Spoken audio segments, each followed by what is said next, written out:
नमस्कार मित्रों, आपका स्वागत है हमारे यूट्यूब चैनल एम के प्रेरणा पर। मित्रों, गौ माता ने स्त्रियों को ऐसा कौन सा श्राप दिया था जिसकी वजह से आज तक समस्त स्त्री जाति को ये श्राप भोगना पड़ रहा है। गौ माता ने एक ऐसा श्राप दिया था जिसे टाला नहीं जा सका। उसी की वजह से आज भी समस्त स्त्री जाति को वह श्राप भोगना पड़ रहा है। तो वह श्राप कौन सा था, चलिए आज मैं तुम्हें एक कथा के माध्यम से बताता हूं।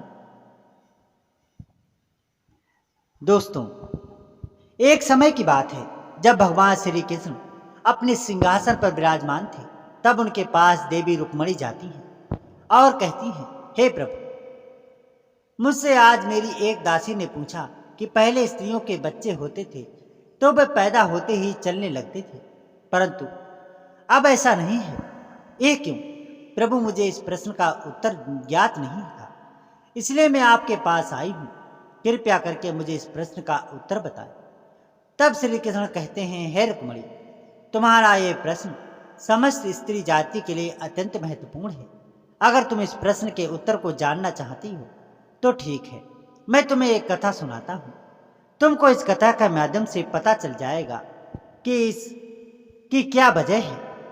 दोस्तों, कथा में आगे बढ़ने से पहले आपसे निवेदन है कि हमारे चैनल यम के प्रेरणा को सब्सक्राइब अवश्य कर लें, साथ ही बेल आइकन को ऑल पर प्रेस करें ताकि इसी तरह की ज्ञानवर्धक वीडियो जब हम लाएं तो उसकी नोटिफिकेशन आपको सबसे पहले मिल सके। तो दोस्तों, कहानी प्रारंभ करते हैं। श्री कृष्ण बोले, हे रुक्मिणी, अब स्त्रियों को संतान पैदा होते ही चल नहीं पाते हैं। तब देवी रुक्मिणी कहती है, हे प्रभु, मैं उस कथा को पूरा सुनूंगी, कृपया आप कथा को पूरा सुनाइए। तब श्री कृष्ण कहते हैं कि हे रुक्मिणी, एक नगर में एक सदानंद नामक व्यक्ति रहता था। सदानंद एक स्वार्थी व्यक्ति था। सदानंद के पास में एक गाय थी। वह गाय दूध देती थी और वह सदानंद उस गाय को हरा चारा खिलाया करता था। उसका दूध निकाल करके उस दूध का क्रय विक्रय किया करता था। श्री कृष्ण कहते हैं कि देवी रुक्मिणी, सदानंद गाय का दूध खुद भी उपयोग करता था और अपने परिवार वालों को भी पिलाता था। उसके दूध की वजह से ही सदानंद अपने घर की दिनचर्या चलाता था। श्री कृष्ण कहते हैं कि हे रुक्मिणी, धीरे धीरे सदानंद का समय इसी तरह से व्यतीत हो रहा था। कुछ दिनों बाद ही एक समय ऐसा आया कि जब सदानंद की गाय ने दूध देना बंद कर दिया। जैसे ही गाय ने दूध देना बंद कर दिया तो उधर सदानंद उस गाय को चारा डालना बंद कर दिया। और एक दिन वह आ गया कि उस दिन सदानंद ने गाय को बहुत पीटा मारा और सदानंद ने उस गाय को घर से ले जाकर के जंगल में छोड़ दिया। गाय अकेली जंगल में इधर उधर घूमती फिरती है और एक दिन जंगल में बने एक मंदिर के पास पहुंच जाती है और भगवान से विनती करते हुए कहती है, हे भगवान, मैं आपसे ये वंदना करती हूँ कि हे प्रभु, आपको हमें गाय की योनि में डालकर कितना गलत काम किया है। श्री कृष्ण कहते हैं, हे रुक्मिणी, वह गाय कहती है कि देखिए, जो आपकी 84 लाख योनियों में सर्वश्रेष्ठ योनि मानव की है, वह कितना पाप और कितना दुष्कर्म करता है। वह गाय आगे कहती है, जब तक मैं दूध देती रही तब तक उस व्यक्ति ने मुझे अपने घर पर रखा। जैसे ही मैंने दूध देना बंद कर दिया, उसके पश्चात उसने मुझे चारा भी नहीं डाला। इतना ही नहीं, उसने तो मुझे घर से बाहर ही निकाल दिया। अब मैं उधर उधर भटक रही हूँ। अब जंगल में चारा खा खा करके, जंगल में घास खा कर करके मैं अपने पेट को भरती हूँ, गुजारा करती हूँ। हे भगवान, आपने जो सर्वश्रेष्ठ योनि बनाई है, प्रभु, ये तो कितनी स्वार्थी और कितनी लालची योनि है। श्री कृष्ण कहते हैं, हे रुक्मिणी, धीरे धीरे समय व्यतीत होता चला गया। गाय बेचारी दर बदर भटकती रही। जब भी वह गाय सदानंद के द्वार पर आ जाती तो सब सदानंद लाठी लेकर के उस गाय को जंगल की तरफ, खेतों की तरफ भगा देता था।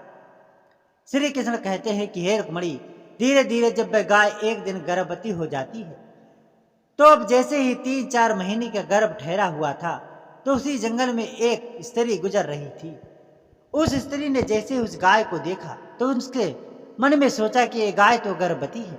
मैं एक काम करती हूँ, इस गाय को मैं पाल लेती हूँ जब इसकी संतान हो जाएगी तो सही गाय मुझे दूध देने लगेगी, तब मैं इसका दूध खुद पीऊंगी और साथ ही अपने परिवार वालों को भी पिलाऊंगी।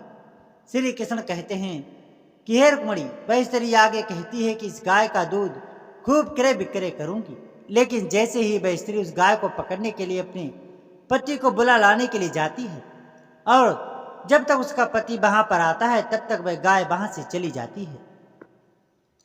धीरे धीरे और समय व्यतीत होता है। श्री कृष्ण कहते हैं कि हे रुक्मणी, जब उस गाय के प्रसव का समय नजदीक आ गया तब वह एकांत जंगल में सुरक्षित जगह पर जा करके उस गाय ने एक बछड़े को जन्म दिया। श्री कृष्ण कहते हैं कि रुक्मणी, प्रसव के समय कुछ समय बाद वही स्त्री उसी जंगल में घास काटने के लिए अपने खेतों पर आई हुई थी। जैसे ही उसने दूर से देखा कि एक गाय ने अपना बच्चा दिया हुआ है, तब वह उसके पास गई और उसने ध्यान से उस गाय को देखा तो वह बोली, अरे ये तो वही गाय है, इस गाय को तो बछड़ा हो गया है, अच्छा हुआ। दोस्तों, श्री कृष्ण आगे कहते हैं कि हे रुक्मणी, वह स्त्री सोचती है अब मैं इस गाय को पकड़कर कि अपने घर पर अवश्य ले जाऊंगी। जैसे ही वह स्त्री उस गाय के पास से अपने पति को बुलाने के लिए जाने लगती है, तभी गाय उसी समय उस स्त्री से कहती है, हे बहन, आज तुम हमारे ऊपर एक परोपकार कर दो। ये हमारी तो संतान है, ये पीछे पड़ा हुआ है, इसे उठा करके तुम गर्दन की ऊपर रख दो। मैं अपने बच्चे को लेकर के किसी सुरक्षित जगह पर चली जाऊंगी, क्योंकि ये मेरी संतान 8 महीने बाद चलने लायक हो जाएगी। 8 महीने बाद अपने पैरों पर चलेगा। श्री कृष्ण कहते हैं, हे रुक्मणी, ऐसा पहले नहीं था। पहले गाय की संतान 8 महीने के बाद ही अपने पैरों पर चलने लायक हुआ करती थी। लेकिन जैसे ही उस स्त्री ने गाय की बात सुनी तो वह बहुत जोर जोर से हंसने लगी। वह कहने लगी, तुम्हारी संतान इतनी गंदी है, गंदगी में पड़ी है। मैं तुम्हारे बच्चे को उठा करके तुम्हारे कंधे पर क्यों रखूं? मैं तुम्हारे ऊपर एक परोपकार क्यों करूं? जैसे उस स्त्री ने उस गाय का बहुत मजाक बनाया।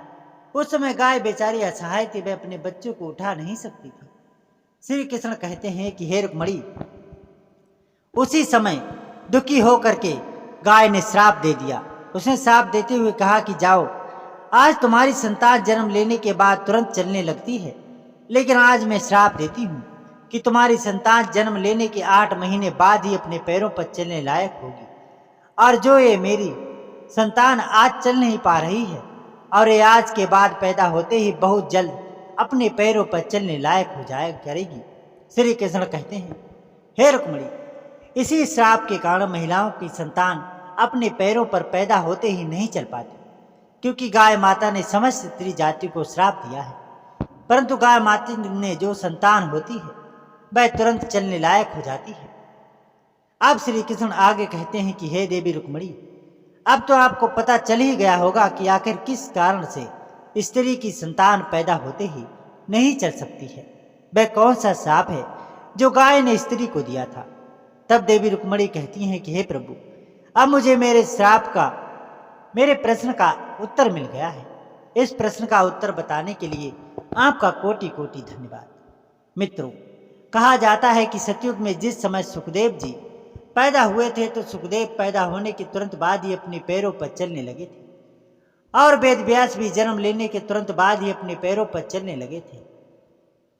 ये बात सतयुग की थी, लेकिन कलयुग में ऐसा नहीं है, क्योंकि गाय ने समस्त स्त्री जाति को श्राप दे दिया था। उसी दिन से समस्त स्त्रियों के जो बच्चे पैदा होते ही चलने लग जाते थे, उनकी प्रक्रिया वहीं रुक गई। गाय के श्राप के कारण ही स्त्री की संतान 8 महीने के बाद ही चलने लायक, अपने पैरों पर खड़े होने लायक बन पाती है, और गाय की संतान उसी दिन से अपने पैरों पर चलने लायक हो जाती है। इसलिए किसी की आत्मा को कष्ट नहीं देना चाहिए, और यही सनातन धर्म का सबसे बड़ा धर्म है, जो इसलिए हमें असहाय पक्षियों की सहायता करने के लिए करनी चाहिए। गाय के श्राप की वजह से ही जितने भी पशु पंछी हैं, उन सबके बच्चे जन्म लेने के तुरंत बाद चलने लगते हैं, लेकिन स्त्रियों के बच्चों पर इसका विपरीत प्रभाव पड़ता है कि जन्म के तुरंत बाद स्त्री की संतान चलने लायक नहीं बन पाती। एक स्त्री की गलती से आज समस्त मानव जाति की महिलाओं को इस श्राप का खामियाजा आज भी भुगतना पड़ रहा है। दोस्तों, आज की कहानी से आपको क्या सीख मिली हमें कमेंट बॉक्स में ज़रूर बताइएगा। साथ ही ये कहानी आपको कैसी लगी अपनी राय कमेंट कीजिएगा। तो दोस्तों मिलते हैं अगली एक शानदार वीडियो के साथ, एक ज्ञानवर्धक कहानी के साथ। तब तक के लिए आपका बहुत बहुत धन्यवाद।